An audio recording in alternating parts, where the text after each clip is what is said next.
ఈరోజు మన రెసిపీ వచ్చేసి మరిగే నీళ్ళలో అటుకులు రవ్వ వేసి చేసిన ఈ పూరీలు చాలా రుచిగా చాలా టేస్ట్‌గా అయితే ఉంటాయండి. ఈ పూరీలు వచ్చేసి ఇంటిల్లిపాది అందరికి నచ్చుతాయి. అంత టేస్ట్‌గా అంత సాఫ్ట్‌గా అయితే ఉంటాయండి. ఇంకెందుకు ఫ్రెండ్స్ ఆలస్యం ఎలా చేయాలో ఏంటో అనేది వీడియోలోకైతే వెళ్ళిపోయి చూద్దామా మరి? ఇంకా ముందుగా స్టవ్ అయితే ఆన్ చేసుకొని ఒక బౌల్ పెట్టేసుకొని అందులోకి ఒక 2 గ్లాసుల దాకా వాటర్ అయితే వేసుకున్నాను. ఈ వాటర్ వచ్చేసి మనకు బాగా బాయిల్ అవ్వాలి. ఇంక చూడండి మనకు నీళ్ళైతే బాగా మరుగుతున్నాయి కదా! ఇంక ఇప్పుడైతే స్టవ్ అయితే ఆఫ్ చేస్తున్నాను. ఇంకా ఒక మిక్సీ జార్ అయితే తీసుకొని ఇంకా ఇందులోకి పావు కప్పు దాకా అటుకులైతే వేసుకోవాలి. ఇప్పుడు ఇందులోకి ఒక కప్పు బొంబాయి రవ్వ అయితే వేసుకోవాలి. ఇంకా ఇప్పుడు మనం మూత పెట్టేసుకొని స్మూత్‌గా పౌడర్ లాగా చేసుకోవాలి. ఇంకా గ్రైండ్ చేసుకున్న పౌడర్‌ని ఒక మిక్సింగ్ బౌల్ అయితే తీసుకొని ఇంకా అందులోకి అయితే వేసుకుంటున్నాను. ఇంకా మనకు పౌడర్ అయితే ఇలా ఉండాలి. ఇక్కడ చూపిస్తున్నాను కదా, బాగా నైస్‌గా ఉండాలి. ఇప్పుడు ఇందులోకి రుచికి తగినంత సాల్ట్ అయితే వేసుకుంటున్నా. ఇంకా సాల్ట్ వేసుకొని ఒకసారి మొత్తం ఇలా స్పూన్ తోటి బాగా కలిపేసుకుందాం. ఇంకా ఇప్పుడు ఇలా అనుకుని సైడ్లకి ఇప్పుడు ఇందులోకి మరిగించుకున్నాం కదా, ఆ వాటర్ని అయితే వేసుకుంటున్నాను. ఇంకా అన్నీ ఒకటేసారి వేయకూడదు, కొంచెం కొంచెం వేసుకుంటూ పిండిని అయితే సాఫ్ట్గా వచ్చే వరకు అయితే తడిపేసుకోవాలి. ఇలా హాట్ వాటర్ వేయడం వల్ల పిండి అనేది మనకు త్వరగా సాఫ్ట్గా నానిపోతుంది. చూడండి, కాస్త కాస్త వేసుకుంటూ వాటర్ని ఇలా పిండి మొత్తాన్ని బాగా కలిపేసుకోవాలి.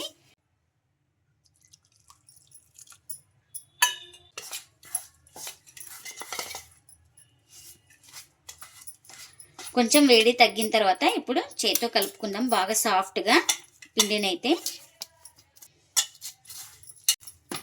మనకు ఇది కొంచెం పిండి లూజ్గానే ఉండాలి, ఎందుకంటే రవ్వ కాబట్టి మనకు వాటర్ అయితే అబ్జర్వ్ చేస్తుంది కాబట్టి కొంచెం పిండి తడిగానే ఉండాలి. ఒక నిమిషం ఇలా బాగా ప్రెస్ చేసుకుంటూ బాగా పిండిని అయితే సాఫ్ట్గా తడిపేసుకోవాలి. ఇలా పిండిని సాఫ్ట్గా తడిపేసుకున్న తర్వాత కొంచెం ఆయిల్ అయితే వేసుకొని ఇలా పిండి మొత్తానికి అప్లై చేసుకోవాలి.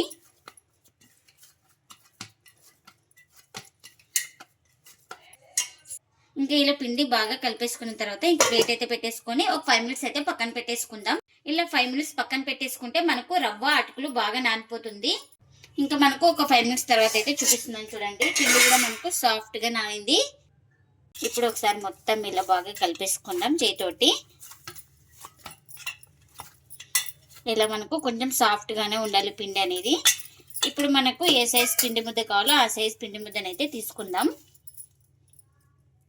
ఇంకా నేను ఇక్కడ ఈ సైజ్ అయితే తీసుకుంటున్నాను. ఇలా రౌండ్గా చుట్టేసుకోవాలి, ఎక్కడ క్రాక్స్ లేకుండా. ఇంకా ఇలా ఇక్కడ ఒక సైడ్కి అయితే పెట్టేస్తున్నా.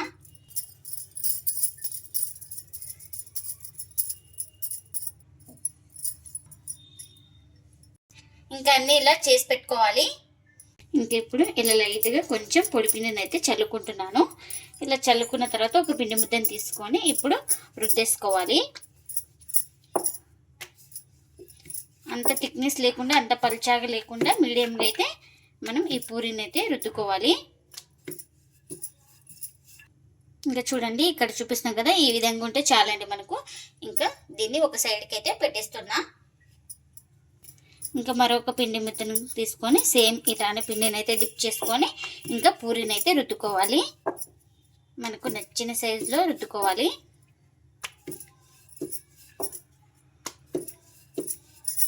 కొంచెం పెద్దగా చేసుకునే వాళ్ళు పెద్దగా చేసుకుంటుంటారు కదా, ఇంకా పెద్దగైనా రుద్దుకోవచ్చు, ఇలా మీడియంగా అయినా రుద్దుకోవచ్చు. ఇంకా మరొకటి అయితే చూపిస్తున్నాను. సేమ్ అన్ని పూరీలు ఇలానే రుద్దుకోవాలి, ఎన్నైతే అన్ని ఇలాగే రుద్దుకోవాలి.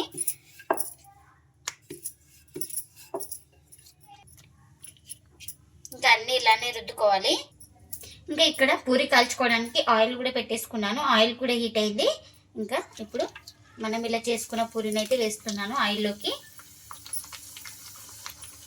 ఇంకా ఇలా పూరి వేసిన తర్వాత ఇలా ఒక 2 సార్లు అనేసుకుంటే మనము ఇలా గెరిటతో ఇంకా బాగా పూరి అనేది బాగా పొంగుతుంది. ఇంకొక వైపు కూడా ఇలా తిప్పుకోవాలి, ఈ వైపు కూడా బాగా కాల్చుకోవాలి పూరి అనేది. ఇంకా ఈ పూరి అయితే రెడీ అయిపోయిందండి. మనకు ఒక ప్లేట్లోకి అయితే తీసుకుందాం.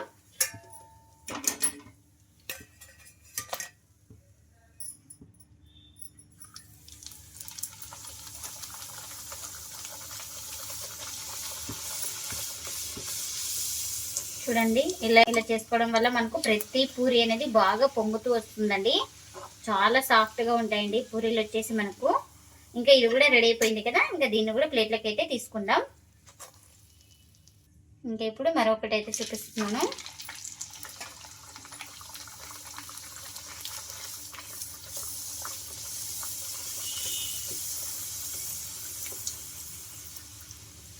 ఇక్కడ చూడండి ప్రతి పూరి కూడా పొంగుతుంది ఇలా చేసుకోవడం వల్ల.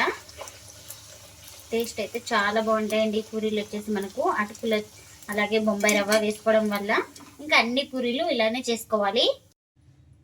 అటుకులు రవ్వతో చేసిన పూరీలు అయితే రెడీ అయిపోయినాయి. ఇంకా ప్లేట్లోకి అయితే సర్వ్ చేస్తున్నాను. ఎప్పుడు ఒకే రకం కాకుండా ఇలా అటుకులు రవ్వతో వేసి చేయండి. పూరీలు అయితే చాలా టేస్టీగా చాలా స్మూత్గా ఉంటాయండి. అంత బాగుంటాయి మనకు పూరీలు.